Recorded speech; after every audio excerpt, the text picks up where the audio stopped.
কুমিরের কান্না দেখেছো গাইস? কুমিরের কান্না। আসলে আজকে সন্ধ্যা থেকে বাড়িতে প্রচুর অশান্তি হচ্ছে, আমি ভিডিওটা না করে পারলাম না। আজকে রাত্রি 9টার মধ্যে আমার বাড়িতে ঢোকার কথা ছিল, একটু দেরি হয়ে গেছে, প্রায় 10টার কাছাকাছি বেজে গেছে। তো বাড়িতে ঢোকার সঙ্গে সঙ্গে তুলিকা প্রচুর অশান্তি করছে, রাগারাগি করছে। এবার ফাইনালি যা মেয়েদের অস্ত্র, কান্নাকাটি করছিল। আর ওর কান্না সহ্য করতে না পেরে আমি বাড়ি থেকে বেরিয়ে গেছিলাম। কিন্তু এই ঠান্ডার মধ্যে কোথায় ঘুরবো আমি, তাই জন্য বাড়িতে আসতে যখন মানে ঢুকছি সেই সময় একটা জিনিস দেখলাম, আর তোমাদেরকে দেখাই গাইস, দেখো মন দিয়ে।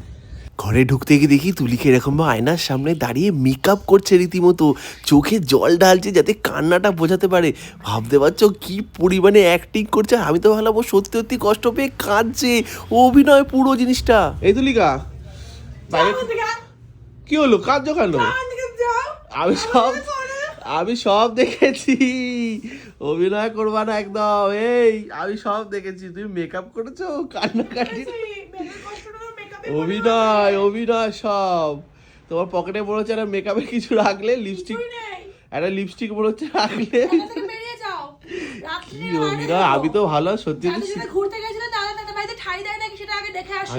সত্যি তোমার খারাপ লেগেছে, এটা কি রকম অভিনয়। সো প্লিজ গাইজ, এরকম কুমিরের কান্না তোমরা কারা কারা ফেস করেছো অবশ্যই এটা শেয়ার করে দিও ভিডিওটা। আর আমার মতো কারা কারা কি আজকে তো হাতে ধরে ফেললাম জিনিসটা। না গো বাবা, থাক আর রাগাবো না।